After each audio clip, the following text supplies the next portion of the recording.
Hi all, my family beats എന്ന YouTube ചാനലിലേക്ക് എല്ലാവർക്കും സ്വാഗതം. ഇന്ന് നമുക്ക് വളരെ ടേസ്റ്റി ആയിട്ടുള്ള ഗിസാർഡ് റോസ്റ്റ് എങ്ങനെയാണ് ഉണ്ടാക്കുന്നതെന്ന് നോക്കാം.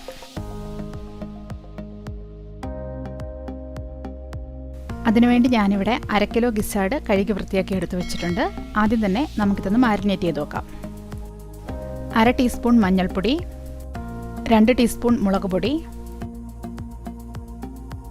2 ടീസ്പൂൺ കുരുമുളക് പൊടി,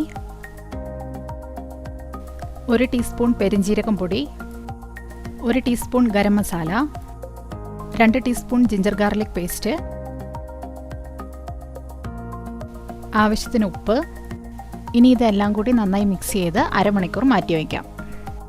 അരമണിക്കൂർ മാരിനേറ്റ് ചെയ്ത് വെച്ച ഗിസാർഡാണിത്. അപ്പോൾ നമുക്ക് ഗിസാർഡ് റോസ്റ്റ് ഉണ്ടാക്കാനായി അടികട്ടിയുള്ള ഒരു പാത്രം വെച്ച് ഫ്ലെയിം ഓൺ ചെയ്യാം. പാത്രം ഒന്ന് ചൂടായി കഴിയുമ്പോൾ നമുക്കിതിലേക്ക് എണ്ണ ഒഴിച്ചു കൊടുക്കാം. എണ്ണ നന്നായി ചൂടായി കഴിയുമ്പോൾ അരിഞ്ഞു വെച്ചിരിക്കുന്ന 2 സവാള ചേർക്കാം.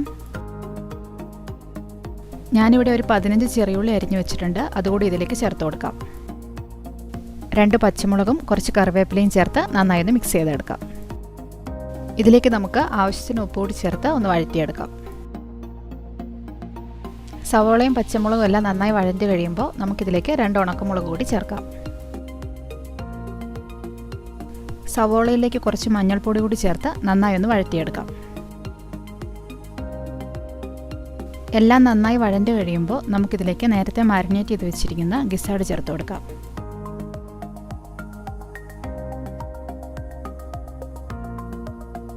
ഇതിപ്പോൾ നന്നായി മിക്സ് ചെയ്തെടുത്തിട്ടുണ്ട്. ഇനി ഇതിലേക്ക് ഇത് വേവുന്നതിന് വേണ്ടി 1 കപ്പ് ചൂടുവെള്ളം കൂടി ചേർത്ത് നന്നായി ഒന്ന് ഇളക്കിയെടുക്കാം. നന്നായി മിക്സ് ചെയ്തതിന് ശേഷം നമുക്കിത് അടച്ചു വെച്ച് വേവിക്കാം. ഇപ്പോൾ ഒരു അരമണിക്കൂർ കഴിഞ്ഞിട്ടുണ്ടാവും. നമുക്കിനി ഇതൊന്ന് തുറന്നു നോക്കാം. നമ്മളിതിലേക്ക് ചേർത്ത വെള്ളമെല്ലാം വറ്റിയിട്ടുണ്ട്. ഇത് നന്നായി വെന്തിട്ടുമുണ്ട്. നമുക്കിത് തുറന്നു വെച്ച് ഒന്ന് റോസ്റ്റ് ചെയ്തെടുക്കാം. ഇത്രയും ഗ്രേവി വേണമെങ്കിൽ നമുക്ക് ഈ സമയത്ത് ഫ്ലെയിം ഓഫ് ചെയ്യാം, ഇല്ലെങ്കിൽ നമുക്ക് കുറച്ച് നേരം കൂടി റോസ്റ്റ് ചെയ്തെടുക്കാം. ഇതിൻ്റെ ടേസ്റ്റ് നോക്കിയിട്ട് എന്തെങ്കിലും വേണമെങ്കിൽ നമുക്ക് ചേർത്ത് കൊടുക്കാം. ഇതിപ്പോൾ നന്നായി റോസ്റ്റ് ആയിട്ടുണ്ട്. ഇതിലേക്ക് നമുക്കിനി നിറയെ കറിവേപ്പില ചേർത്ത് കൊടുക്കാം. കുറച്ച് വെളിച്ചെണ്ണ കൂട്ടി തൂവി കൊടുക്കാം. നന്നായി ഒന്ന് മിക്സ് ചെയ്തതിന് ശേഷം നമുക്കിതിൻ്റെ ടേസ്റ്റ് ഒന്ന് നോക്കാം. സൂപ്പറായിട്ടുണ്ട്, നല്ല ടേസ്റ്റാണ്.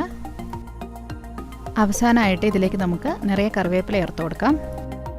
നന്നായി ഒന്ന് മിക്സ് ചെയ്തതിന് ശേഷം നമുക്ക് ഫ്ലെയിം ഓഫ് ചെയ്യാം.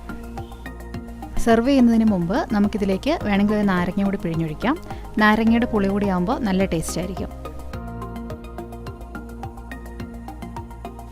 അപ്പോൾ നമ്മുടെ ഗിസാർഡ് റോസ്റ്റ് ഇവിടെ റെഡി ആയിട്ടുണ്ട്. എല്ലാവരും ഇതൊന്ന് ട്രൈ ചെയ്ത് നോക്കണം.